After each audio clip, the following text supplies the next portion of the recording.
Bienvenue à la première édition francophone du World Interaction Design Day en bon français, journée mondiale dédiée au design numérique. C'est une première à bien des égards, donc vous nous excuserez par avance de toutes les imperfections des premières fois. Événement un peu particulier cette année. World Interaction Design Day, c'est donc une journée qui a été lancée il y a quelques années, alors que tu nous feras peut-être l'historique de cette initiative, hein.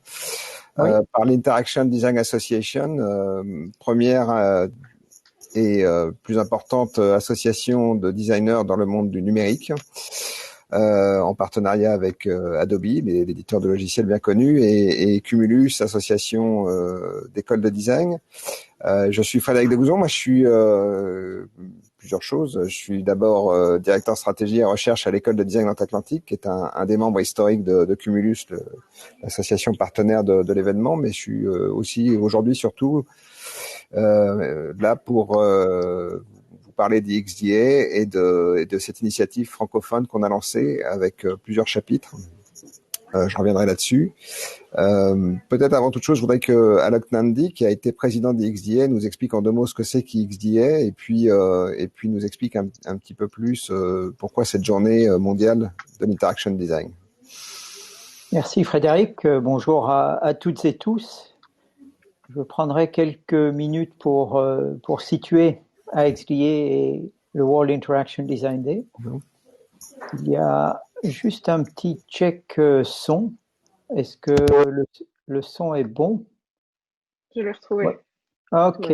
Nous avons une de nos co-intervenantes qui était à la recherche désespérée du son, mais elle l'a trouvé. Super. Et donc, XDA, Interaction Design Association, est née en 2003. D'abord sous forme d'une mailing list. Et puis en 2008 a eu lieu la première conférence qui a réuni plus de 450 designers. Aujourd'hui, en 2020, nous avons plus de 100 000 membres du World Interaction Design Day qui sont répartis dans plus de 200 groupes sur la planète. Et il y a 2 ans et demi, on s'est dit, tiens, on a une conférence annuelle, elle réunit environ 1000 personnes sur 100 000 personnes. Comment peut-on veiller à ce qu'il y ait plus de personnes qui participent aux conversations? Et c'est de là qu'est née l'idée d'avoir une série d'événements distribués sur la planète. Et on s'est dit, tiens, si on choisissait une journée, et c'est le World Interaction Design Day. Donc, fin septembre, pendant une journée, plus de 50, 60, 70 groupes organisent des manifestations, que ce soit des conférences, des workshops, des hackathons. Et puis, aujourd'hui, nous en sommes à notre 3e édition. Et cette 3e édition, elle a une saveur particulière. Tout se fait en ligne. Il y a des micro-événements qui peuvent se tenir dans des espaces physiques en tenant compte des contraintes sanitaires, mais globalement, tout se fait en ligne et c'est une initiative qui est coproduite et coprésentée par AXDA et Adobe. Adobe, l'éditeur de logiciels, nous accompagne dans cette aventure. Et je salue Brenda Sanderson, qui est la directrice exécutive de AXDA, qui veille à ce que toute la coordination se déroule en douceur. Nous avons aujourd'hui une session avec deux panels et comme disait Frédéric, c'est une première en français. J'avais été président de World Interaction, de Interaction Design Association au niveau global et j'étais le premier président francophone. Et en parlant avec Frédéric, on s'est dit, tiens, mais on parle beaucoup de design, on est très anglophone, il faut qu'on veille aussi à travailler sur la diversité des langues. D'où cette idée de faire dialoguer Montréal, Lyon, Nantes et Bruxelles, et se dire, tiens, si on se mettait ensemble et on co-organisait cette session, et c'est de là qu'est venu le travail qui se déroule aujourd'hui. Donc, je souhaite remercier tous les volontaires qui ont mis la main à la pâte, parce qu'une des spécificités de AXDA, c'est que c'est co-organisé par des volontaires. Ils sont soit actifs dans l'éducation, dans des studios, dans le privé, mais ils consacrent du temps à cette aventure. XDA aujourd'hui, je pense le synthétiser en 2 mots, c'est le plaisir des conversations. Les conversations sur nos pratiques. Et aujourd'hui, vous allez voir que nous allons parler de design, mais aussi de beaucoup d'autres choses en prenant le design comme fil directeur et en travaillant sur la thématique qui a été décidée pour cette édition, Culture and Sustainability. Alors là déjà, les mots culture, facile à traduire, la notion de culture, mais difficile à définir. Et le mot sustainability, difficile à traduire et encore plus difficile à définir. Et donc, nous allons passer 2 heures ensemble à décortiquer, déconstruire, redéfinir ce qu'il y a derrière Culture and Sustainability.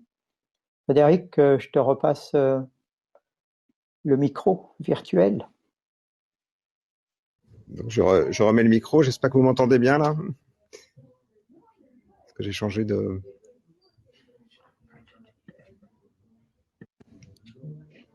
Est-ce que vous m'entendez? Oui. Bon, merci beaucoup. Juste parce que j'ai changé de système, parce que les gens qui sont dans la salle n'entendaient rien. Donc on a changé de dispositif. Là aussi, on est en train de se caler jusqu'à la fin.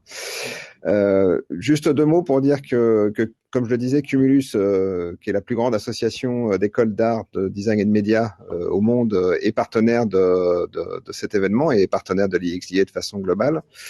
Donc, il nous semblait absolument important de faire croiser pratique, recherche et éducation, et qui c'est un peu le fil rouge, je dirais, des échanges et des discussions entre Cumulus et XDA, entre la pratique professionnelle et l'enseignement notamment. Donc j'ai avec moi, on a un peu triché par rapport au principe de départ de tout faire en ligne, puisqu'on a réuni un comité, je dirais, un ensemble de talents en devenir, de designers en formation, qui sont juste derrière moi. Donc je vais tourner mon ordinateur pour que vous puissiez les voir très rapidement.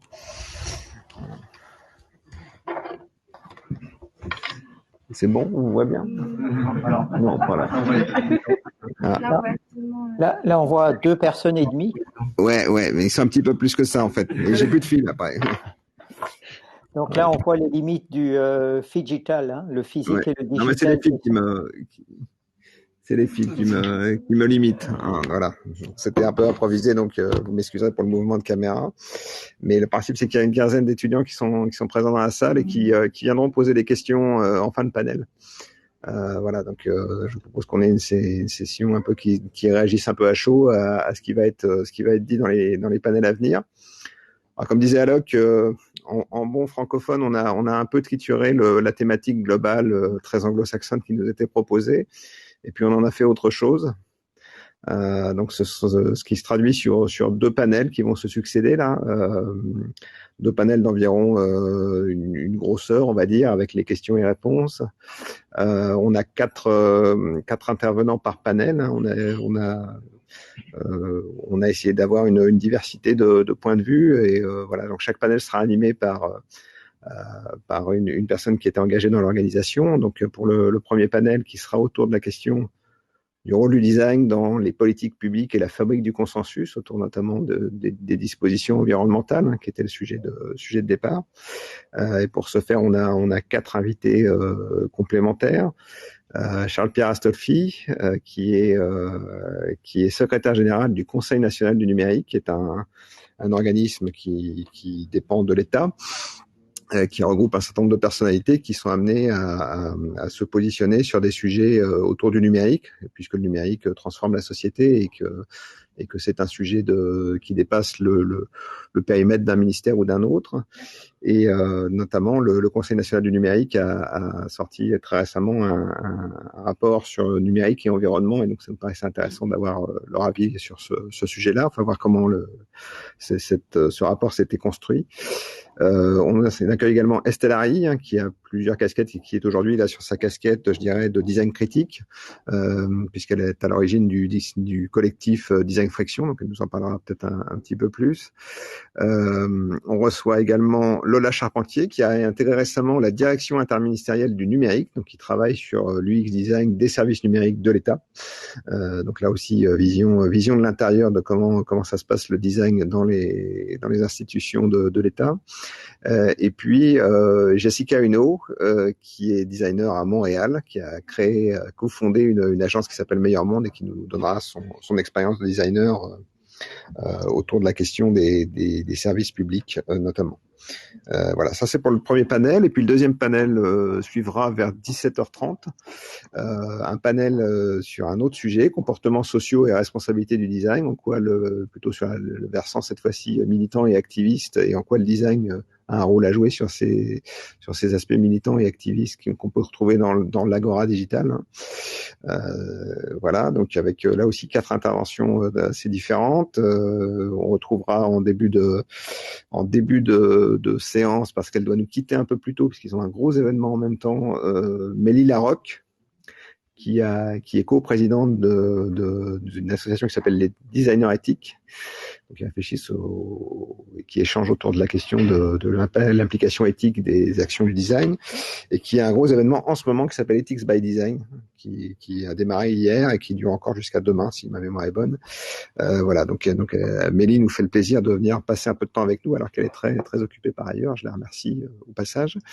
On aura également Vouir Joubanian, qui est designer, qui est à Beyrouth, qui travaille pour le programme des Nations Unies, le programme de développement des Nations Unies à Beyrouth, où il fait de l'expérimentation et travaille sur l'innovation, sur les applications produits et services, pour faire le lien entre les ONG et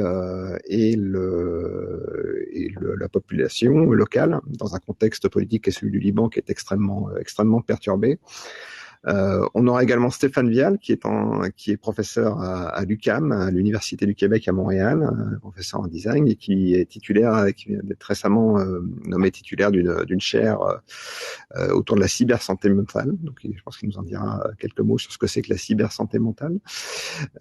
Et puis en conclusion, en complément et en conclusion, Romain Petiot, qui est un Nantais, régional de l'Étape, qui est un développeur très engagé sur les questions environnementales, qui a créé une agence spécialisée autour du développement de sites responsables, qui s'appelle I Have a Green, et qui vient de lancer très récemment, il y a 3-4 jours, une initiative Nantes numérique responsable. Voilà, donc qui vient un peu nous partager ses réflexions et son expérience. Donc on va passer tout de suite au panel 1 sur le stage. Voilà. Frédéric, avant de passer au panel 1, quelques mots de la part de Jude. Oui, peut-être. Ah oui, j'ai oublié. Excusez-moi, on va changer de panel. Avant de changer de panel, Jude, qui est de Montréal, donc elle s'est levée tôt ce matin pour être avec nous. Jude, tu veux peut-être nous parler, donc une des raisons pour lesquelles on a fait Interaction Design Day francophone aussi, c'est parce que la prochaine ville à accueillir la grande conférence Interaction, c'est-à-dire le grand rassemblement de l'XDA une fois par an, ce sera Montréal. Sauf que là aussi, l'édition sera un peu particulière, puisque c'est une édition qui sera à Montréal, mais en ligne. Donc, si tu veux nous dire 2 mots sur Interaction 21, en bon français, Jude, la parole est à toi. Parfait, merci. Je serai bref. Donc, Interaction 21, ça va se passer le 31 janvier au 5 février 2021.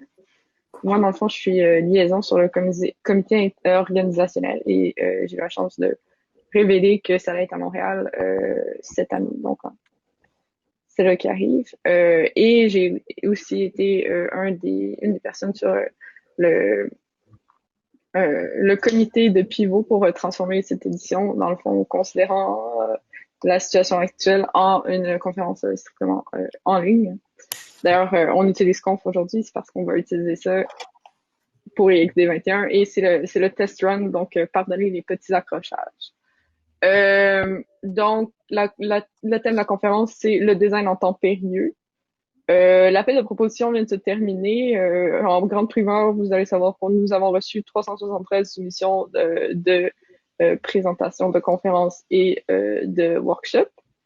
On vient d'annoncer aussi Azar Askin et Webster comme conférenciers d'honneur. Si vous voulez suivre les nouvelles, je vous invite à chercher IXD21 sur Instagram, Twitter et LinkedIn.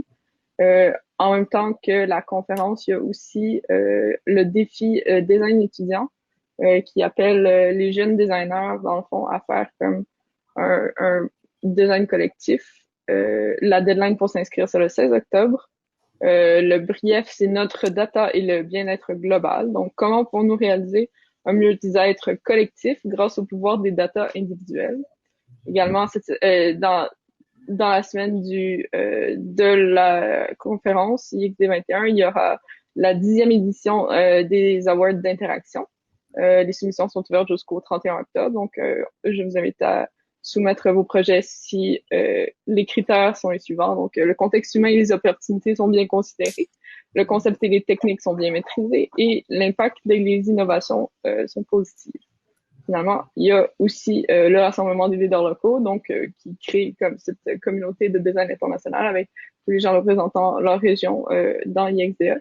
Et il va y avoir également le sommet de l'éducation pour tous les instructeurs en design. Donc, je prendrai pas la parole plus longtemps. Je vais vous laisser au premier panel. Donc, je laisse la parole à Marie pour le premier panel et je vais quitter la scène. Messieurs, mesdames les panélistes, c'est à vous. Merci. Écoutez, j'espère que vous m'entendez bien. Je vais faire une petite intro très rapide, mais Frédéric vient de présenter les panélistes qu'on voit d'ailleurs sur la scène, et ils vont avoir l'occasion de se présenter plus en détail et de présenter leur travail. Donc, on est regroupé là sur un panel où on a que ce soit des représentants d'institutions ou de structures plus ou moins régaliennes ou des organismes, des organisations qui travaillent pour le bien commun. Les livrables avec lesquels vous jouez, jouer c'est un bien grand mot, c'est-à-dire les outils, les process que vous mettez en œuvre, ils ont un point commun, c'est le bien commun.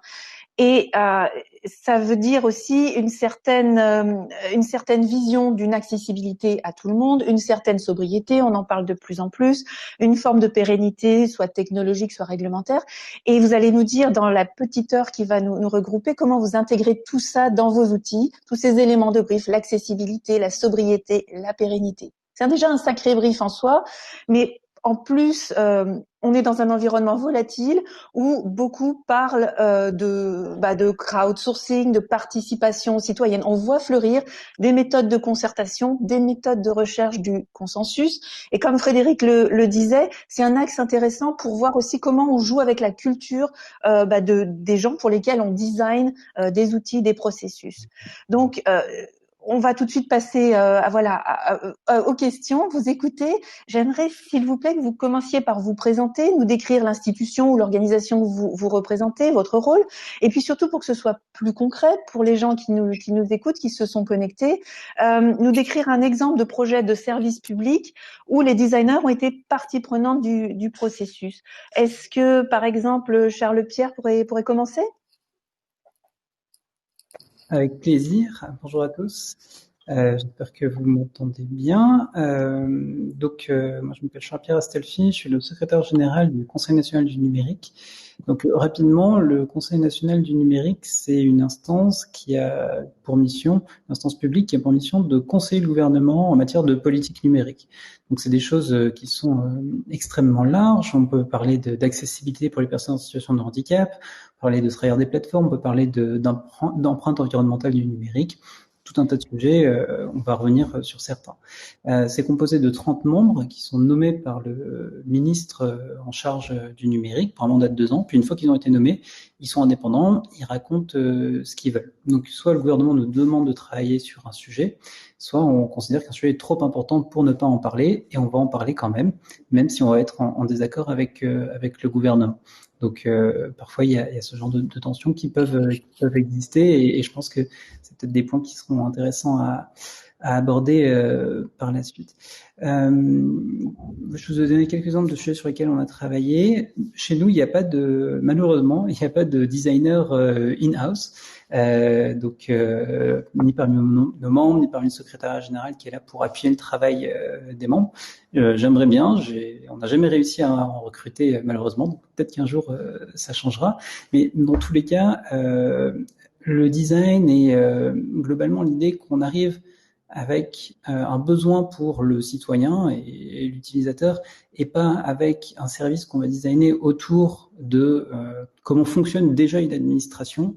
C'est quelque chose qu'on répète à l'envi. Je pense que c'est un des messages principaux qu'on répète à toutes les administrations qu'on croise, l'importance du design et l'importance de penser ça dès le début et de s'adapter aux besoins de l'utilisateur, et pas que l'utilisateur s'adapte à une structuration historique d'un ministère, par exemple.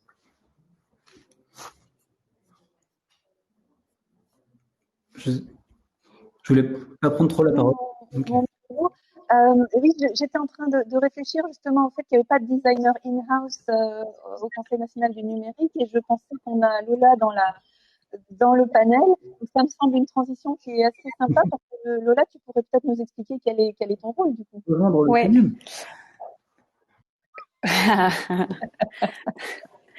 Donc, comme disait Frédéric tout à l'heure, moi j'ai rejoint donc la DINUM, qui est la direction interministérielle du numérique.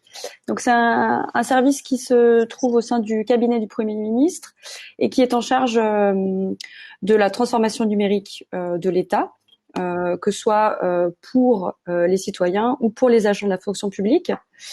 Et plus particulièrement, j'ai rejoint une initiative qui s'appelle les commandos UX, qui va permettre donc à 15 designers et développeurs d'améliorer les démarches les plus utilisées par les Français, les démarches du service public. Et donc en l'occurrence, c'est 10 démarches qui ont été sélectionnées parce qu'elles présentaient les plus grandes, on va dire, les plus grandes opportunités d'amélioration à plus ou moins long terme. Parmi ces 10 démarches, vous en connaissez sans doute, il y a la demande d'immatriculation de véhicules, la simulation des droits sociaux, le prélèvement à la source, etc. Et donc, finalement, le contexte dans lequel ces démarches ont été mises en place, c'est que le numérique, il peut avoir finalement beaucoup d'avantages, mais la numérisation, ou en tout cas la dématérialisation de ces démarches, peut être plutôt clivante. Dans le sens où, par exemple, la couverture réseau n'est pas la même partout en France. L'accès aux équipements n'est pas le même pour tous pour réaliser ces démarches en ligne. Après, nous, ce qui va nous intéresser, enfin, ce qui va nous concerner en tant que designer sur ces défis, c'est que il y a 12 millions de personnes qui sont en situation de handicap, 13 millions en situation d'électronisme. Et du coup, en partant de ces constats, le défi pour nous, designers qui sommes installés au sein de ces services, de ces administrations, ça va être plutôt de servir l'intérêt général, comme on en parlait un peu dans l'introduction, et donc de permettre l'accès à ces démarches au plus grand nombre de citoyens, et surtout leur permettre d'aller au bout de ces démarches, de pas s'arrêter en plein milieu. Voilà. Très bien. Je vois que tu parlais de démarches ou de situations qui pouvaient être clivantes, et on était sur l'accessibilité. Ça doit parler, par exemple, aux deux panélistes qui restent et qui ne sont pas encore présentés, mais peut-être qu'on peut demander à Jessica de rebondir sur ce point et de présenter ce qu'elle fait au sein de sa structure. Oui, merci. Ça me parlait vraiment les sujets sur lesquels Lola a travaillé. Je vais m'introduire. Premièrement, je suis Jessica Huneau, qui est cofondatrice du studio de design Meilleur Monde, qui est basé à Montréal. Donc, c'est une organisation que j'ai fondée avec deux partenaires qui sont tous deux designers également, designers de services. On a fondé en 2018 l'organisation pour accompagner justement les organisations publiques et à vocation sociale pour créer des services qui sont à la fois accessibles, pertinents, plus humains, puis aussi vous parliez de sobriété au départ, puis c'est quelque chose qui est aussi dans notre vision, de pas faire dans le flafla, si on veut. Pour la petite histoire, comme je le disais, on est 3 designers industriels à la base, puis éventuellement, on espère avoir une équipe plus multidisciplinaire, mais on commence de cette manière-là. Personnellement, j'ai une maîtrise en design et complexité de l'Université de Montréal, où j'ai voulu me spécialiser en design social. Puis j'ai travaillé avec le groupe de recherche Design et Société qui est également basé à l'Université de Montréal, où j'ai eu mes premières opportunités de travailler en design de service pour des bibliothèques publiques de la ville de Montréal. Le studio de design Meilleur Monde travaille encore d'ailleurs fréquemment avec les services de bibliothèques publiques du Québec en général. Puis, comme parlait Lola, je voyais vraiment le lien avec ces projets-là. On va aussi accompagner les municipalités au sens plus large pour améliorer différents services aux citoyens. On va travailler dans le communautaire, puis dans les services en santé également, toujours dans le but d'aider soit à concevoir un nouveau service ou à améliorer un service existant. Mon rôle, personnellement, au studio Design Meilleur Monde, c'est d'une part d'être dirigeant d'entreprise, mais aussi d'être designer de services et chargé de projet. Puis, je voulais vous parler d'un projet concret qui est peut-être à l'heure actuelle mon projet chouchou. C'est un projet qui a été réalisé avec Bibliothèque et Archives nationales du Québec, qui est la plus grosse institution de bibliothèque au Québec. Puis eux, ils ont mis en place un Fab Lab à l'intérieur de leur organisation. Probablement que en Europe, le Fab Lab est plus connu, mais je vais quand même expliquer brièvement que c'est un lieu public qui met à disposition des technologies numériques de création de manière à démocratiser le savoir, mais d'une façon plus moderne, on va dire, dans le faire. Puis donc, il y a une panoplie de machines, on va dire, qui peuvent être utilisées par les citoyens pour venir créer des projets de leur propre gré. Puis, en fait, l'objectif du projet, dans ce cas-ci, était de spécifiquement développer des activités qui seraient accessibles à des populations aveugles ou sourdes. Ce qu'il faut savoir, c'est que généralement, les activités, il en existe pour des communautés sourdes ou aveugles, mais ils vont être restreints à cadrer dans une plage horaire ou venir avec un organisme communautaire de façon très programmée, alors que le citoyen lambda peut venir au Fab Lab de façon autonome, de façon spontanée. Puis c'était l'expérience que BANQ, Bibliothèque Archives nationales du Québec, souhaitait développer avec nous. Un bref aperçu de la démarche qu'on a mise en place.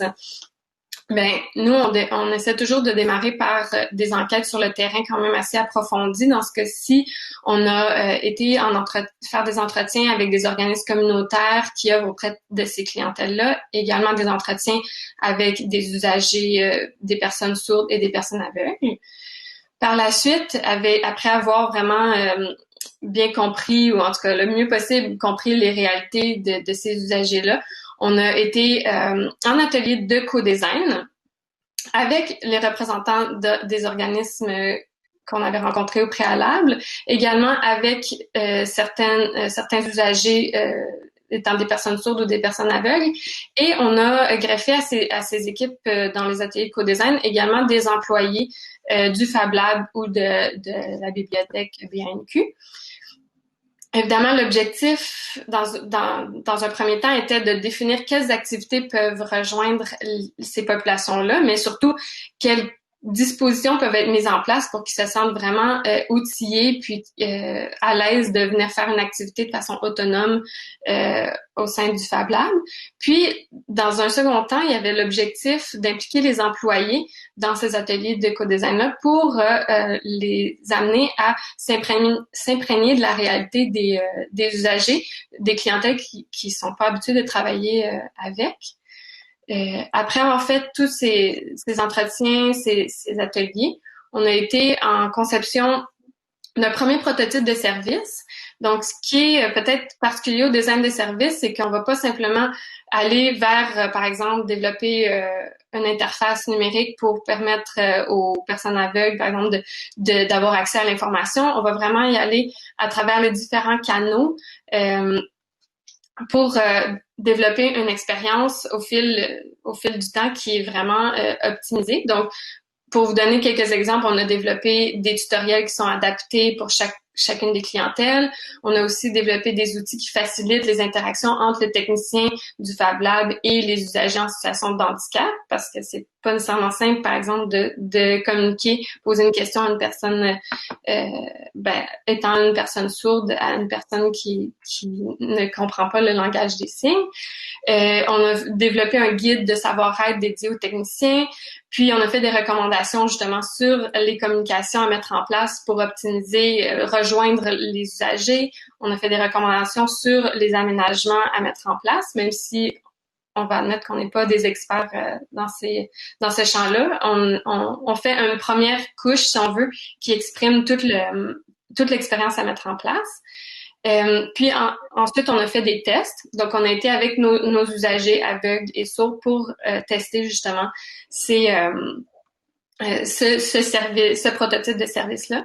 Puis, finalement, on a vraiment peaufiné, si on veut, les dispositifs qu'on proposait pour les remettre dans les mains de la bibliothèque. Très bien. Bah, c'était effectivement une réponse. On va rentrer aussi dans la méthodologie au niveau des autres panélistes. Merci Jessica. Mais ce serait intéressant d'entendre également Estelle autour de la structure dans laquelle elle évolue et notamment ce collectif Design Friction. Alors un collectif, pourquoi et comment? Alors en fait, Design Friction, on est un studio de design où on utilise principalement le design fiction pour aller explorer les enjeux liés aux transformations sociales, culturelles et technologiques que nos sociétés peuvent connaître maintenant ou vont connaître probablement dans des futurs plus ou moins proches. Et en fait, on va accompagner principalement des acteurs publics sur la création ou la conception en fait de leur politique publique, en les aidant en fait en les aidant à explorer en fait les frictions d'usage qui peuvent se produire par rapport à ce qu'ils peuvent imaginer en fait.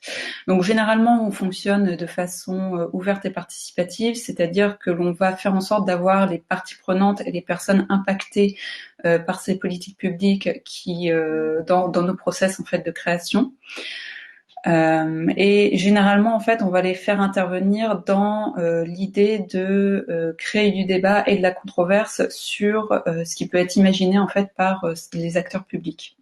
Donc généralement, en fait, ce qu'on produit, que ce soit les scénarios ou bien les design fiction, ou bien en fait toutes les discussions qui naissent des scénarios et des design fiction, tout ça, en fait, on considère que ce sont des outils d'aide à la décision pour les acteurs publics face à notre société qui se caractérise quelque peu par l'incertitude et la complexité.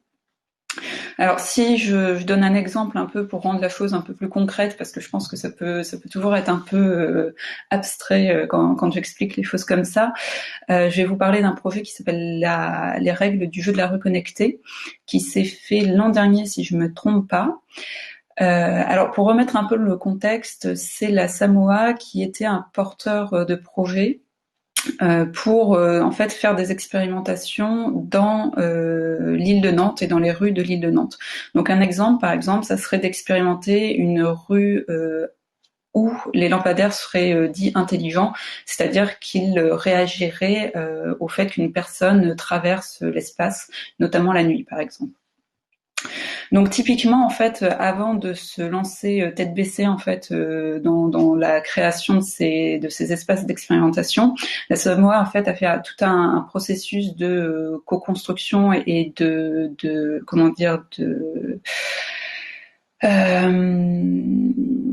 disons en fait qu'ils sont allés auprès des citoyens, enfin des citoyens et des habitants de Nantes pour évaluer en fait l'acceptabilité des expérimentations qu'ils souhaitaient faire et de voir en fait quelles seraient les préconisations des citoyens par rapport à ces expérimentations.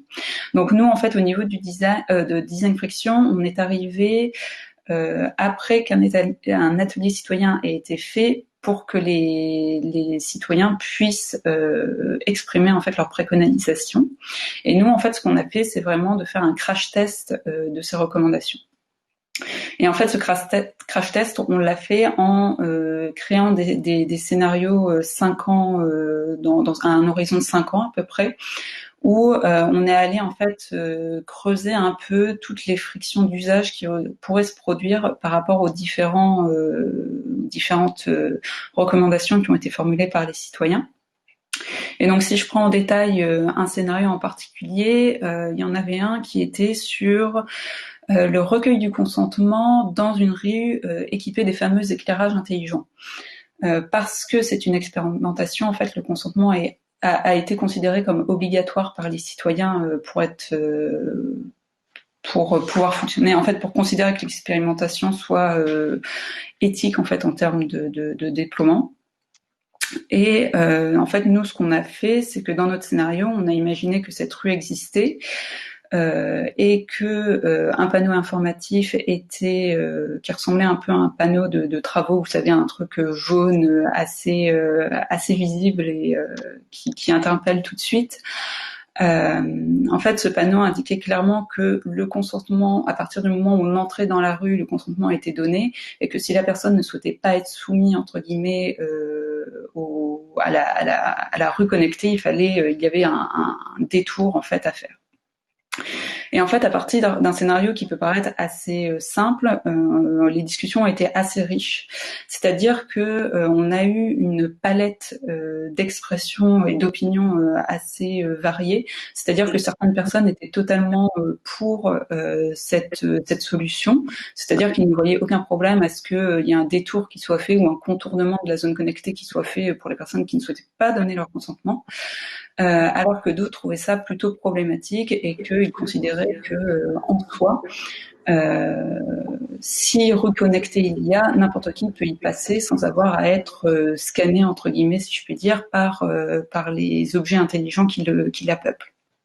Alors, ce qui a été assez intéressant, c'est que cette discussion, en fait, petit à petit, ça a mené vers ce qu'on a nommé ensuite le droit à un usage déconnecté, c'est-à-dire qu'il y a eu un consensus sur le fait que oui, potentiellement, on n'a pas à consentir par défaut en fait au fait que nos données soient utilisées, etc. dans une expérimentation telle que celle-là.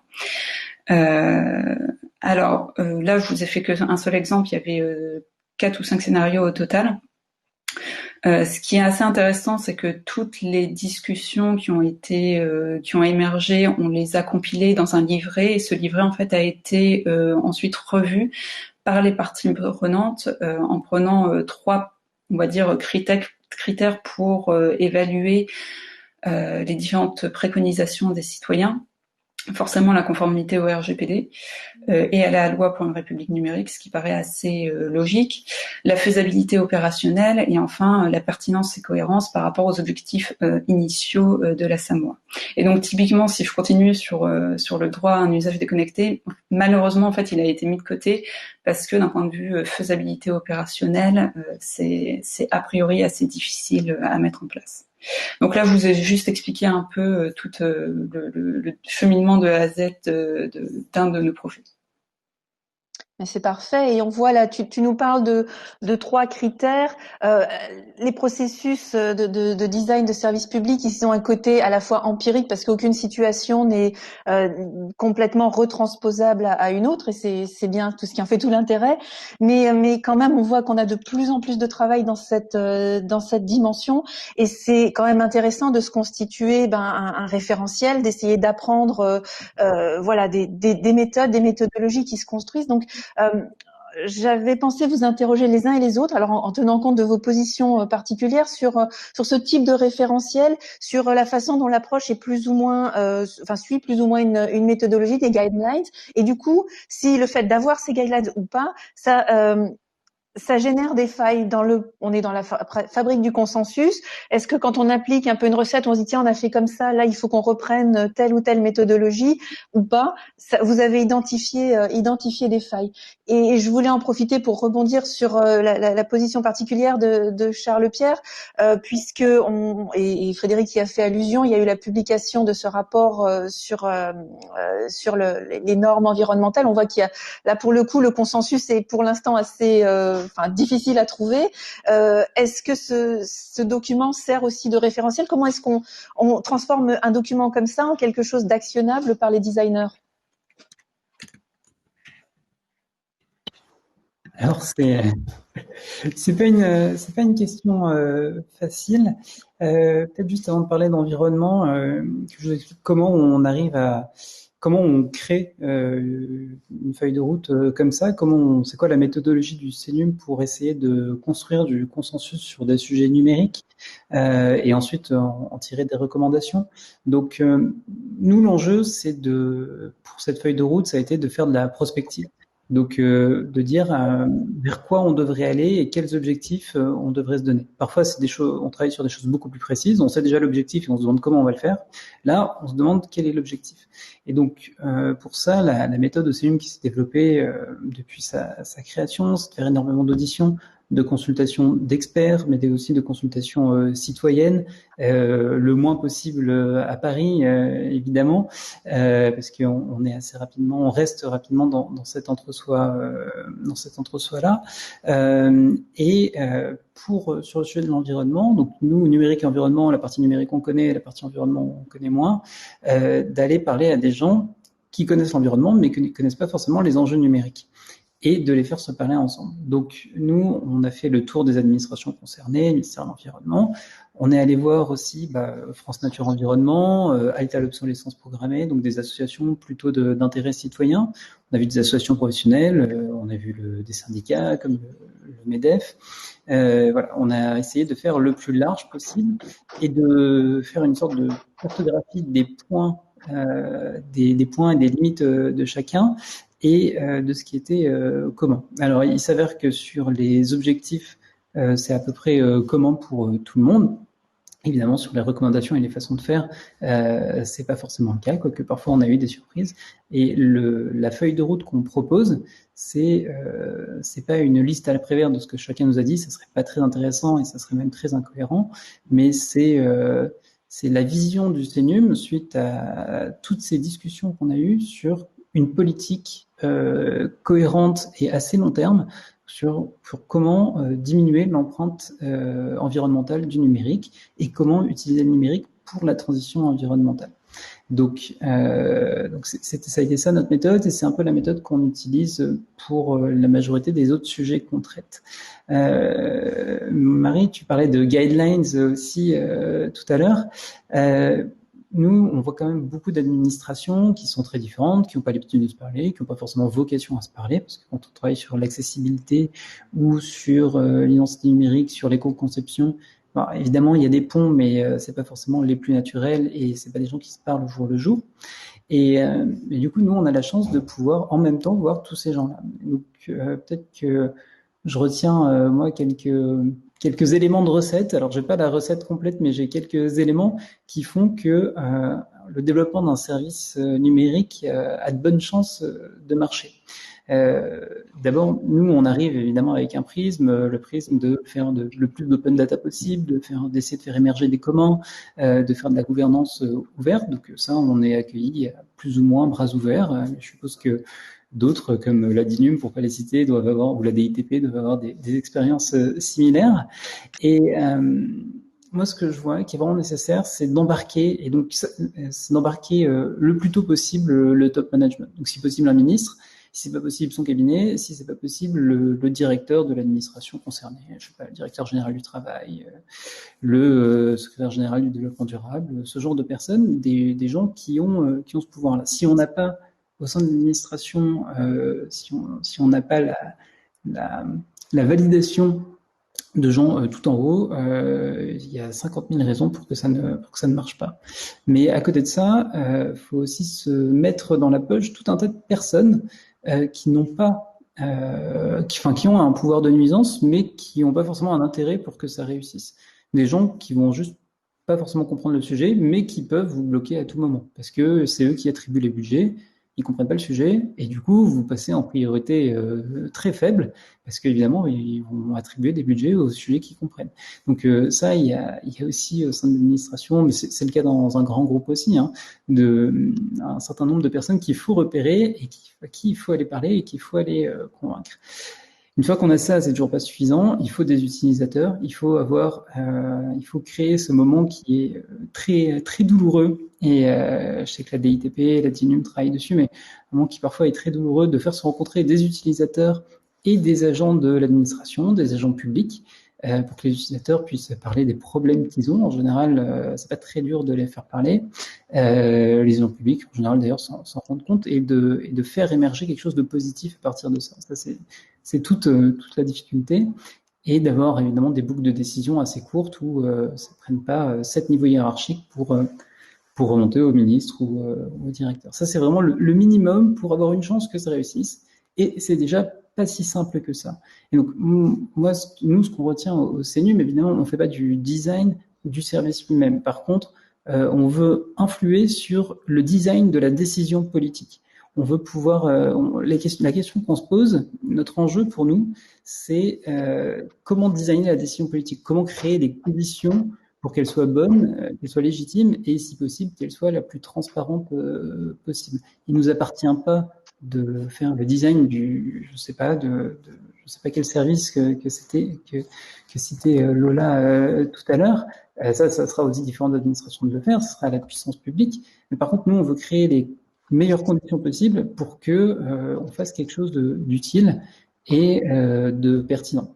Et en ce sens-là, voilà, mes différents points, je pense que c'est les grandes leçons qu'on a apprises sur les différents sujets qu'on a pu traiter. Eh ben, écoute, en t'entendant parler effectivement, de la façon dont les choses se passent, voilà, au cœur de la machine État, voilà, avec ses différentes composantes, je pense, et j'ai envie d'interpeller Lola aussi, qui est elle-même, voilà, encore plus immergée dans la fabrique de ce consensus sur des projets spécifiques. Je pense à Lou Down qui a une position similaire un peu à la tienne, Lola, au sein du gouvernement anglais, qui vient de publier, je crois, ces 15 points de Good Service. Alors toi, tu peux nous lister comme ça 15 points, ou tu fonctionnes avec une méthodologie différente? Je ne sais pas si je pourrais citer 15 points, mais c'est vrai qu'il y en a beaucoup, en tout cas qu'on peut appliquer dans les administrations. Peut-être avant de parler un peu de méthodologie, je vais rapidement rappeler moi sur quelle démarche est-ce que je travaille. Donc, je parlais des immatriculations, entre autres. Moi, je travaille c'est pas très loin, je travaille sur le défi contestation des contraventions, qui dépend du ministère de l'Intérieur. Donc, je travaille en binôme avec un autre designer, Manon Rêve.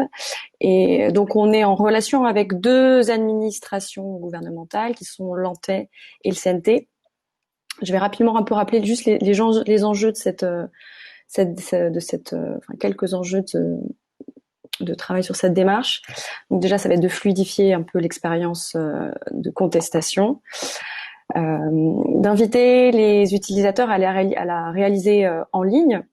L'idée, c'est pas d'empêcher les utilisateurs d'avoir recours à la voie papier, mais disons de leur laisser le choix et d'essayer d'automatiser, de numériser certaines des interactions qu'il peut y avoir entre l'administration et l'utilisateur, notamment des courriers de relance, de nombreux courriers de relance, ou tout simplement l'avis de ces envois, l'envoi de ces avis, par la voie papier, et ce qui représente, mis bout à bout, ce qui va représenter des millions et des millions de courriers envoyés chaque année. Un autre des enjeux, ça va être de soumettre le parcours aux règles d'accessibilité RGA.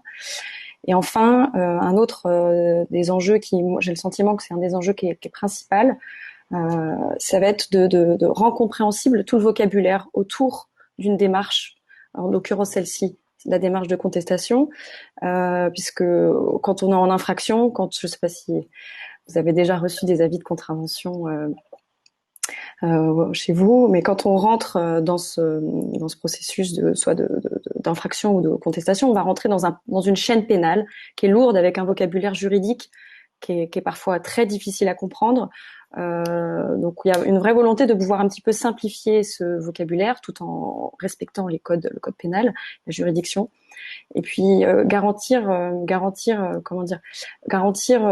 aux citoyens la perception qu'il est dans son juste droit et qu'il est dans son droit de pouvoir contester une contravention. Pour revenir un petit peu sur la méthodologie, celle que, en tout cas, là, nous, on adopte. On a commencé il y a pas très longtemps, ça fait 3 semaines. Pour l'instant, la méthodologie qu'on va adopter, elle est plutôt dans un dialogue, dans une posture de dialogue. L'idée, ça va être de rencontrer tous ces acteurs qui vont graviter autour du service, puisqu'il y en a parfois beaucoup, avec des métiers, des branches de métiers qui sont très différentes. Parce que la faiblesse un petit peu que nous, on a pu un peu identifier en amont, dans les process un petit peu de concertation et de discussion, c'est finalement un peu le manque de connaissances qu'il peut y avoir entre les administrations et les designers. Et en fait, l'idée d'envoyer ces designers au sein même des administrations, donc de travailler avec eux, ça va permettre à de nouveaux champs de compétences, de nouveaux métiers, d'évoluer dans ces espaces, donc des designers, des développeurs, des experts en accessibilité, des experts en agilité. Et c'est vraiment en collaborant, en co-créant avec les administrations, en organisant des ateliers qu'on va pouvoir s'enrichir de leur vision métier, de leur vision de leur service, de les mettre en confrontation avec leurs utilisateurs, d'apprendre sur leur écosystème administratif, technique, et de faire à nourrir et avancer le projet de cette manière. Et enfin, toujours dans cette idée de dialogue, ce qu'on veut aussi, c'est que le dialogue soit mutuel et que on puisse aussi diffuser petit à petit dans les administrations cette culture design. Donc pour ça, comme je disais, en organisant des ateliers de co-création avec tout le monde, en fait, tout le monde est invité. Enfin, on essaye d'organiser des interviews, de mettre en place des tests utilisateurs en utilisant des outils ou des méthodologies design, en proposant des ressources ou même des formations. Et l'idée, c'est un petit peu d'encourager l'adoption de ces nouvelles pratiques, enfin pas de ces nouvelles, de ces pratiques, de cette méthodologie agile, et aussi d'outiller les administrations pour leurs futures initiatives numériques et digitales. D'accord. Ça fait effectivement plus que 15 points quand tu l'expliques comme ça. Ouais, peut-être que c'est beaucoup de points. Mais non, effectivement, on voit la logique. Je repense au processus que Jessica nous a bien détaillé. Et elle, pour le coup, elle travaillait sur un public qui est plus ciblé. On n'est plus sur le fait de définir un processus à un niveau national, mais vraiment là, c'était les personnes en situation de handicap. Alors Jessica, toi et au niveau de ton organisation, est-ce que vous avez comme ça une méthodologie que vous affinez, que vous affûtez, ou est-ce que vous êtes, comment est-ce que vous travaillez, et surtout est-ce qu'il y a des failles que passer d'un public à l'autre vous repérez? Oui, tout à fait. C'est sûr que la démarche laquelle j'ai décrite tout à l'heure, c'est pas mal ce dans quoi on s'inscrit à chaque processus. Par contre, selon les besoins, selon le contexte du projet, on va vraiment adapter les démarches de façon personnalisée selon les besoins, selon ce qu'on conçoit. En fond, en tant que designer, on se trouve aussi à concevoir nos démarches, pas juste concevoir les services. Mais ce qui est peut-être intéressant avec le projet que je vous ai présenté, c'est que vous pouvez voir qu'on a vraiment touché à pratiquement tout le spectre du processus de conception, en allant de l'enquête sur le terrain jusqu'au prototypage. On a simplement pas été jusqu'à l'implémentation du projet. Ça, c'est du fait de ne pas être in-house, comme on disait tout à l'heure. Et je dirais que c'est sûr que c'est ma perspective de consultante en design de service, mais c'est assurément une difficulté, on pourrait dire presque une faille d'être en dynamique de consultant. En ce sens, la limite en fait, c'est lorsque le client, peut-être que c'est pas comme ça en Europe, mais au Québec, c'est très comme ça. C'est très, les clients s'attendent à recevoir, par exemple, un rapport à la fin avec des recommandations, puis on est un petit peu justement in and out, puis on a fait notre travail, puis on s'en va par la suite. Ce qu'on remarque dans une démarche où on cherche à créer de la sensibilité, où on cherche à créer du consensus justement sur le fait qu'on se base sur les besoins des citoyens et non simplement sur ce qu'une personne dit versus une autre personne d'une institution administrative, par exemple. Mais à ce moment-là, on va nécessairement pardon, j'ai perdu un petit peu mon fil, mais en fait c'est ça, un des enjeux, c'est que c'est difficile en tant que consultant de faire le pont, de s'assurer que l'appropriation des données sensibles par le client est vraiment, le client étant la municipalité ou la personne qui offre le service, est vraiment optimale. À travers les années, ce que Meilleur Monde c'est obligé à faire, c'est d'essayer d'impliquer autant que possible dans le fond, les parties prenantes, mais également le client ou l'organisation qui va offrir ce service-là par la suite. Tout à l'heure, Charles-Pierre, tu disais avoir quelque chose d'actionnable pour les designers, mais nous, on cherche à avoir quelque chose d'actionnable pour le client. Puis ça, c'est pas seulement actionnable, c'est aussi actionnable dans une perspective centrée sur le citoyen. Donc, pour faire ça, ce qu'on essaie de plus en plus de mettre en branle, c'est d'impliquer le client dans les démarches même de recherche sur le terrain. Bon, honnêtement, c'est pas souvent ce qui est fait parce que le client, bien entendu, a pas nécessairement le temps de s'impliquer à ce point-là dans les projets. Reste que les meilleurs projets peut-être qu'on a fait, qu'on a senti le meilleur impact, c'est lorsqu'on avait ce qu'on appelle une équipe projet du côté client, du côté de la ville, pour mener le projet en parallèle avec nous. Donc, on devient vraiment en symbiose avec cette équipe cliente-là. Puis justement, vous en parlez tout à l'heure, mais lors de certains projets, on a même pu impliquer des élus dans des ateliers de co-design pour peut-être davantage assurer l'adhésion à la vision centrée sur le citoyen. Mais peut-être l'important, c'est aussi de penser que toutes les parties prenantes, tous les usagers n'ont pas à être présents à toutes les étapes d'un processus de design. Je pense qu'il y a aussi lieu de réfléchir à quel endroit chaque usager doit intervenir. Puis c'est un peu ce qu'on essaie de faire dans nos méthodologies. Très bien. Donc là, tu parles effectivement d'impliquer le client.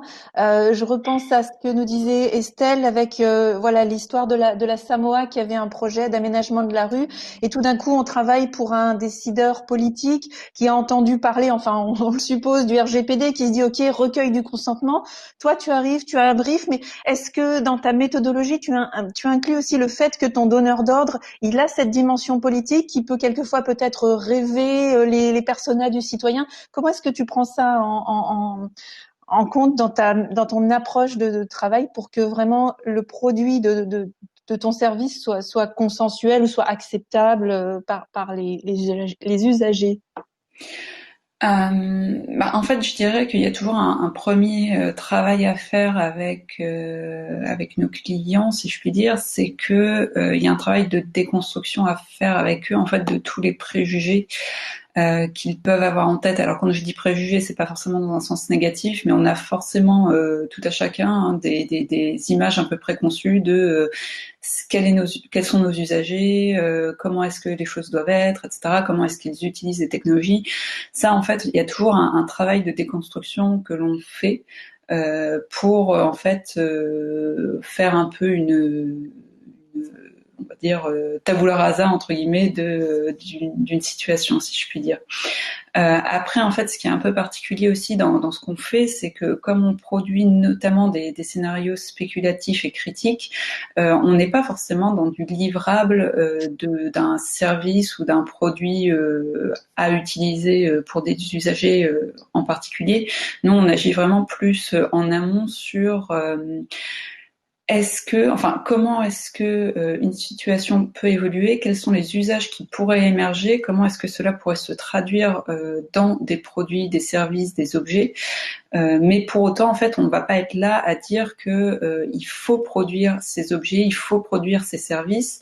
On est vraiment là. En fait, même si on fait des scénarios qui se projettent dans le futur, on n'a absolument pas l'ambition de le prédire. C'est-à-dire que on ne cherche pas à dire le futur sera comme ça.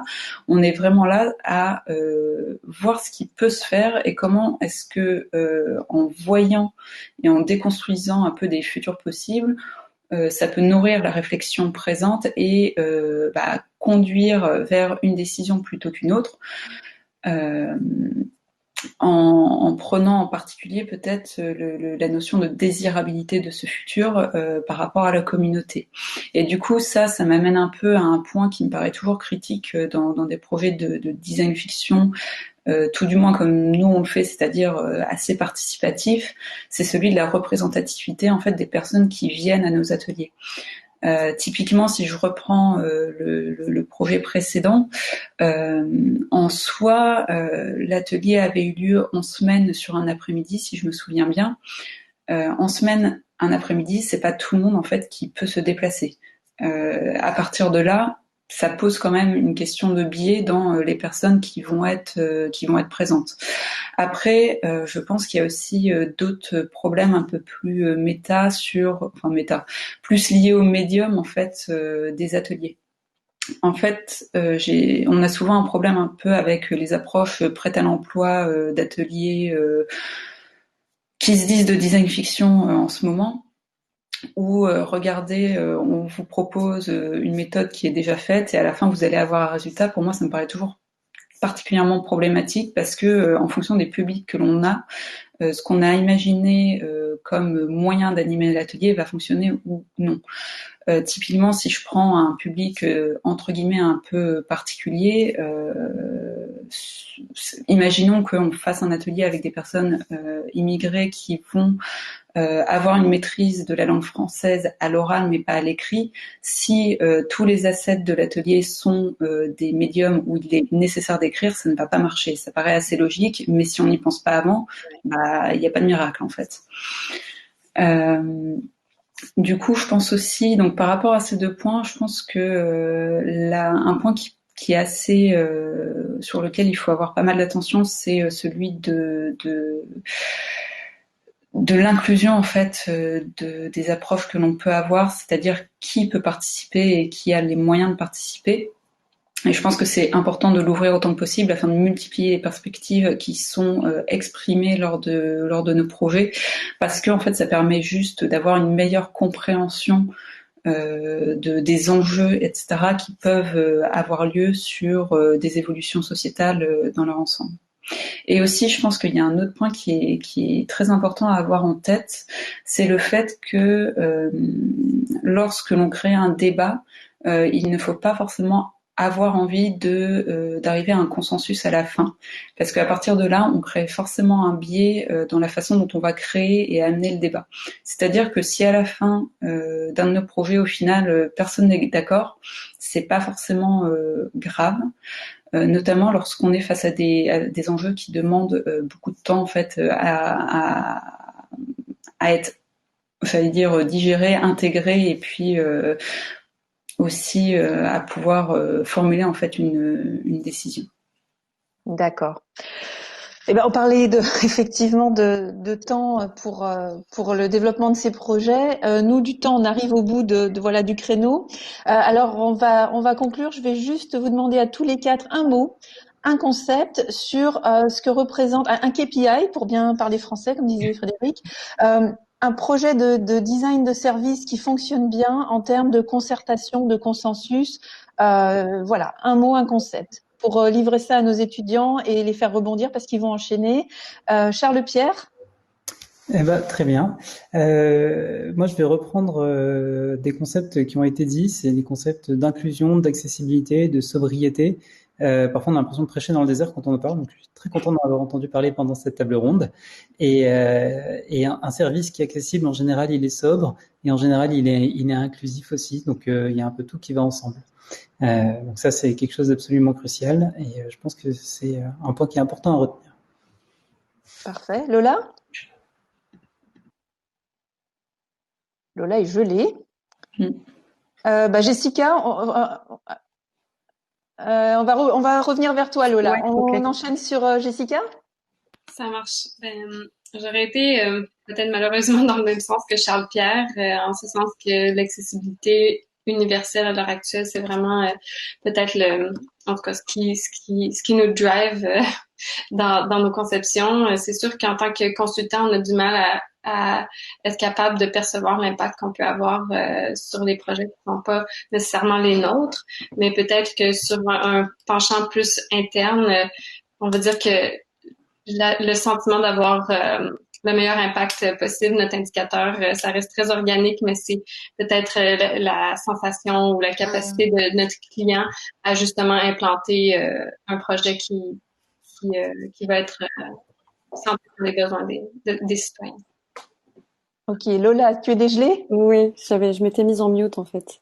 Moi, c'était plus peut-être mettre l'accent sur un projet qui est en cours et qui pourrait être qui j'espère va être une solution de consensus ou en tout cas une base de travail sur concertation. C'est le design système de l'État qui va être, je sais pas si vous en avez entendu parler, qui a été sorti en version bêta 21 septembre dernier et qui va être mis à disposition de toutes les administrations gouvernementales et ils vont être amenés à le déployer. Voilà, c'est un outil qui, je pense, pourrait être intéressant à mettre en place. Et donc, du coup, c'est l'occasion pour les commandos UX de pouvoir tester sur les démarches cet outil de co-création. Parfait. Et Estelle, tu as le mot de la fin. Alors toi, ton indicateur, ça fonctionne bien, si ou quand? C'est une question qui est pas simple à répondre, mais je dirais que je pense que notre indicateur principal c'est celui de la pluralité, c'est-à-dire avoir autant de points de vue et de débats et de perspectives en fait qui peuvent être mises en avant. Je pense que c'est un peu ça ce qu'on cherche principalement dans nos projets. Révéler la pluralité. Allez. D'accord. Donc, on a inclusion, accessibilité, impact, un outil comme le design system, la pluralité. Moi, je retiens la légitimité aussi, la recherche de la légitimité. Ça fait pas mal de matériaux. Donc, on va livrer ça maintenant à Florent Michel, à Frédéric, qui sont avec les étudiants. Puis, on va voir les questions qu'ils ont envie de vous poser. Et moi, je vous laisse entre leurs mains. Merci beaucoup, en tout cas, les panélistes. Merci. Merci. Merci Marie.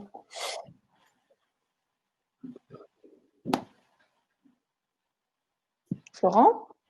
Oui. Frédéric? Alors, je remonte sur scène. Dans la série des péripéties. Toi, tu croyais pas qu'on serait à l'heure, en fait? Si, j'étais sûr qu'on serait à l'heure. Par contre, ce dont je suis sûr également, c'est que Florent Michel n'est pas parmi nous. Parce qu'il est souffrant. J'espère juste que c'est bénin et que effectivement il n'a pas quelque chose de plus grave, mais il est au fond de son lit. Il nous suit sur le chat. Il est très très présent sur le chat, mais depuis le fond de son lit. Donc c'est extrêmement virtualisé pour lui. Et j'espère pas Covid du tout. Voilà. Donc, mais on va quand même se laisser un peu de temps là pour des questions-réponses. Alors, pour ceux qui sont en ligne, il y a une boîte à côté du chat pour poser des questions sérieuses, pas simplement de savoir si on y a du son ou pas. Et donc n'hésitez pas à passer par cette interface. Et puis je vais peut-être demander à Jade, histoire d'avoir un visage, c'était pas prévu, donc je vous l'excuserai par avance si elle est passionnée, de me rejoindre sur scène pour peut-être transmettre les questions de la salle. Est-ce que déjà toi, Jade, est-ce qu'il y a des choses qui te sont venues à l'esprit quand tu as écouté nos différents intervenants d'aujourd'hui? Moi, je me suis demandé, bonjour, avant tout, je me suis demandé là tous ces enjeux, et notamment ces derniers indicateurs que vous nous avez donnés. Est-ce que par rapport à ce qui se passe actuellement avec les crises sanitaires qu'il y a eu, est-ce que ces questions d'inclusion, etc., est-ce qu'elles sont peut-être encore plus renforcées, ou vous voulez connaître votre avis, ou sur peut-être des travaux sur lesquels vous êtes en ce moment par rapport à ces questions-là? Qui veut répondre? Faut mettre le micro pour répondre. Je sais pas, j'en tirerai un au hasard si personne n'a pas de réponse. Dire un mot? Oui, Jean-Pierre. Oui, donc avec la crise sanitaire, avec le confinement, pour nous les questions de façon générale de l'inclusion numérique, elles se posent d'autant plus fortement, puisque là, ça a été tout le monde qui a été éloigné de tout le monde. Et donc, si on n'était pas équipé, si on a essayé de s'équiper d'un ordinateur, apprendre à l'utiliser pendant le confinement, c'était certainement pas la bonne période. Je sais qu'il y a eu des initiatives du gouvernement, il y a eu beaucoup de choses, et je pense que ça a accéléré beaucoup de solutions, et que ça met aussi en exergue un certain nombre de problèmes. Donc ouais, ça a été un véritable accélérateur pour aussi des services plus simples, qui soient accessibles à tout le monde, je pense. Merci. Sébastien, une question de la salle. Tu veux passer? Ok. Vas-y, viens. Bonjour. Moi, j'avais une question du coup par rapport à l'inclusion. Donc la notion d'inclusivité, le fait qu'en France on n'ait pas vraiment le droit d'être défini par une appartenance à une communauté, ce qui n'est pas le cas au Québec, je crois, si je ne m'abuse. Du coup, par rapport à ça, comment on fait quels sont les critères et les outils qui sont utilisés pour garantir l'inclusion des différentes populations cibles de ça? Quelqu'un veut répondre, Lola? Comment ça se passe à la DINUM quand on n'a pas de statistiques ethniques? Je sais pas exactement, pour être tout à fait honnête. Oui. Je peux te dire un truc aussi? Bien sûr. Je ne veux pas piquer la parole, mais en tout cas, nous, au CNU, quand on parle d'inclusion, on ne va pas forcément penser tout de suite à des statistiques ethniques ou à des groupes ethniques constitués. On va plutôt penser à la maîtrise des outils numériques. Donc l'inclusion et l'exclusion dans le numérique, c'est souvent, est-ce que je sais utiliser un smartphone, est-ce que je sais faire une démarche en ligne, est-ce que je sais, acheter un produit sur un site de e-commerce. Et ça, c'est des clivages qui dépassent assez largement les questions ethniques. D'ailleurs, c'est des clivages qui dépassent aussi la question de l'âge. C'est pas que les personnes âgées qui savent pas utiliser un ordinateur.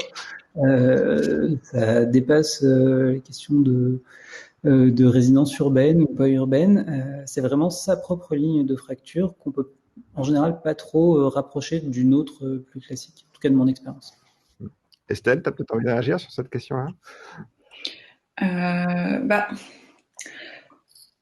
J'ai envie de dire, si on a envie de se rapprocher de certaines communautés, il y a des associations qui existent, etc. Rien n'empêche en fait de juste leur écrire et de leur expliquer en fait la démarche et le projet. Généralement, ils sont plutôt ravis d'être inclus en fait dans ce genre de démarche. Donc il n'y a pas de souci. C'est pas parce que des données n'existent pas qu'il n'y a pas de moyen d'aller au contact en fait de certaines communautés. Ok. Et au Québec, du coup, ça se passe comment, Jessica?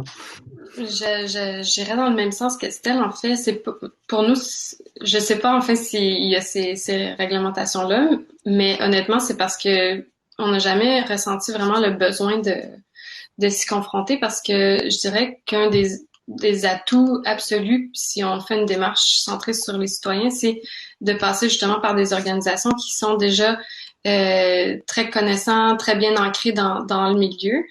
Puis, par exemple, pour nous, on va souvent passer par des organismes communautaires pour identifier, par exemple, qui sera. Nous, on va souvent travailler avec ce qu'on appelle, par exemple, des usagers extrêmes dans un certain sens. Donc, les organismes communautaires sont des personnes les mieux à même de définir qui sont ces publics-là. Puis, effectivement, ils sont généralement très très heureux de pouvoir contribuer, sachant qu'on va aller essayer de comprendre leurs besoins pour y répondre au mieux possible. Ok. Merci Sébastien. Sébastien est designer. Hein. Il s'est pas présenté, mais voilà. Est-ce qu'il y a d'autres questions dans la salle? Est-ce qu'il y a... S'il n'y a pas de questions, je vous fais monter comme ça, juste pour rigoler. Ah, il y a une question dans le chat.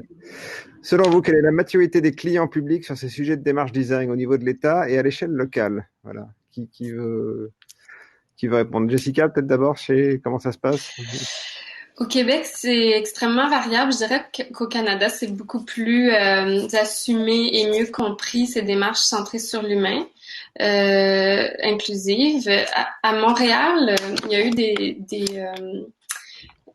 des obligations de mettre des démarches en place. Dès qu'il y avait un projet, il fallait absolument qu'il y ait une démarche, ce qu'ils appelaient de co-design, qui était mise en place. Donc, déjà, ça a amené un petit peu en tout cas, ça imposait un petit peu le volet inclusif.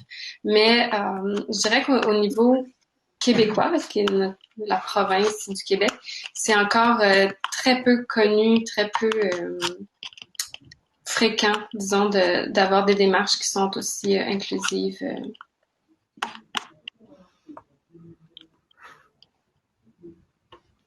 Voilà, d'autres expériences, Lola? Ouais.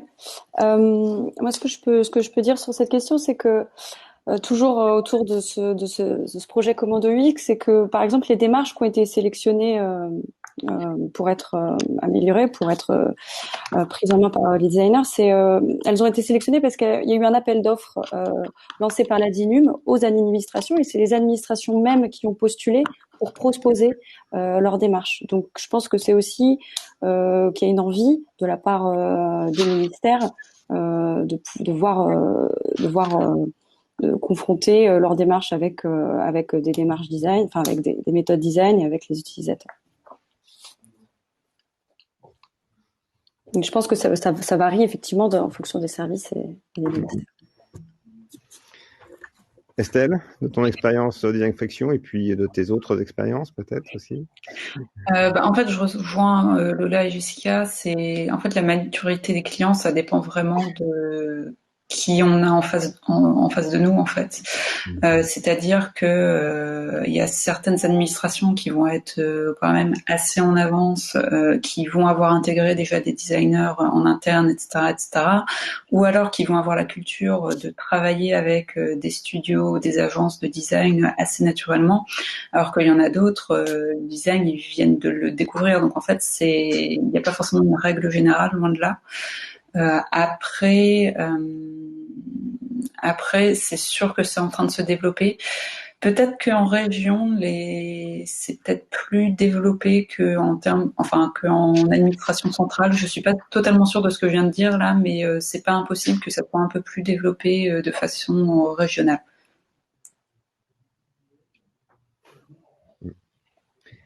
D'accord. Est-ce qu'il y a d'autres questions? Une question de Florent Michel, oui, effectivement. Et une question de Pauline Sauvage. Florent Michel, on a vu dans les années passées la mise en œuvre de manifestations d'opinion sur les réseaux sociaux, d'appels au boycott, de pétitions en ligne. En parallèle, comme l'évoque le récent rapport Amnesty International, le droit de manifester physiquement se resserre. Va-t-on vers une fracture numérique de l'expression du point de vue? Ça, c'est presque une question de transition pour le panel 2. Hein. Non, on va mettre ça sur le compte de la fièvre, mais je vous propose qu'on la réserve pour le panel 2. Voilà. C'est à moi, Charles-Pierre, que tu as envie de répondre sur ce sujet-là. Voilà. Et Pauline nous demande, y a-t-il des limites que vous avez pu identifier de ces méthodes de design dans la fabrique des politiques publiques? Est-ce que vous avez buté sur des murs invisibles dans ce que vous développez? Estelle, peut-être. En fait, là, j'ai pas d'exemple qui me viennent en tête. Je suis désolée pour ça.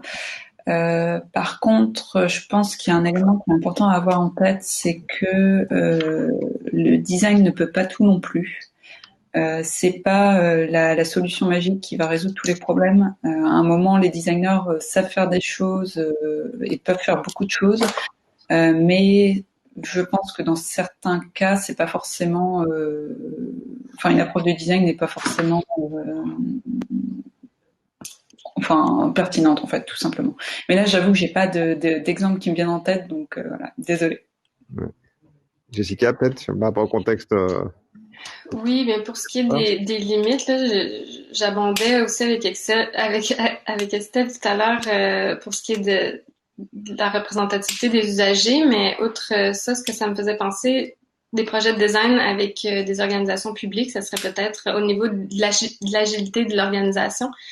Par exemple, lorsqu'on veut aller en prototypage, il y a souvent beaucoup de bâtons dans les roues qui sont mis simplement du fait qu'on peut pas mettre justement en place un prototype à sa plus simple expression. Il faut passer par beaucoup de paliers d'approbation, si on veut, pour pouvoir mettre en place un projet qui, naturellement, en mode prototypage, on essaie d'y aller un petit peu guérilla, si on veut, à tester un peu tout et rapidement. Donc ça, c'est une limite certaine du processus dans le domaine public. Lola, est-ce que tu as déjà expérimenté les limites là? On peut les expérimenter. Après, l'idée, c'est d'essayer de les contourner comme on peut. Ouais, effectivement, quand on arrive dans une administration, comme je disais, on peut avoir énormément d'acteurs à qui on peut avoir affaire, et l'idée, ça va être de trouver les bons interlocuteurs, de leur présenter les choses de la bonne manière aussi, parce qu'effectivement, il y a beaucoup de protocoles. Il y a quelques protocoles, on va dire, pas mal de choses à faire valider, à présenter, etc. Donc c'est vrai que il faut des fois s'armer de patience, même souvent s'armer de patience pour pouvoir avancer sereinement dans le projet. Ok. J'ai une autre question dans la salle, dans la salle virtuelle, hein, j'entends. Camille qui nous demande l'inclusion MVP dans un projet digital, point d'interrogation, donc MVP, Minimum Viable Product, hein, pour ceux qui débarquent. Quand et comment le prioriser? La prioriser, j'imagine que c'est l'inclusion. Il faut prioriser. À quel moment il faut prioriser l'inclusion? C'est à la fin ou c'est au début ou c'est au milieu? Si je peux répondre, ouais, bien sûr. Donner un bout de réponse. Nous, de notre expérience, c'est dès le début, parce que si on ne le fait pas au début, on le fera jamais. Les institutions sont parfois un peu lourdes, et une fois qu'elles sont rentrées dans des rails, elles y sont, et c'est difficile de les en dévier. Donc, en tout cas, nous, on trouve que le moment où il y a le plus d'influence et le plus d'espace pour que questions telles que l'inclusion, l'accessibilité, la sobriété sont entendues, c'est vraiment au début du projet, au moment où on est en train de faire le périmétrage, et de se dire qu'on va mettre des ressources spécifiquement là-dessus. Ça change rien en termes de fonctionnalité, donc certains le voient comme un coût, mais c'est crucial pour rendre un service qui corresponde à l'intérêt général. Si je peux me permettre aussi, c'est généralement, lorsqu'on est à définir le projet, on va établir par exemple des usagers qu'on veut cibler. Puis si on va avec les usagers qui représentent le plus on va dire, d'enjeux. Généralement, on va concevoir un service qui va aussi être qui va mieux répondre aux besoins de toute la population. Donc, c'est vraiment de l'intérêt de considérer des usagers qui représentent plus de défis dès le début pour procurer une meilleure expérience pour tous. Ok. Bon. On a fait le tour des questions, a priori, sauf si dans la salle, d'un seul coup, quelqu'un se lève d'un bond. Mais ça n'a pas l'air d'être le cas. Merci beaucoup à tous nos panélistes. C'était extrêmement intéressant. Et le format est vraiment intéressant en termes de dialogue. On va arrêter là ce premier panel. On va prendre quelques minutes de pause, le temps de mettre en place le deuxième panel. On a encore quelques tests montréalais à finaliser avant d'être complètement opérationnel. Donc on se retrouve absolument tout de suite pour le deuxième panel qui va démarrer vers 17h30, soit dans 4 minutes à peu près. Voilà. Merci beaucoup à tous. Merci beaucoup. Merci à Marie pour l'animation, encore une fois. Au revoir. Au revoir.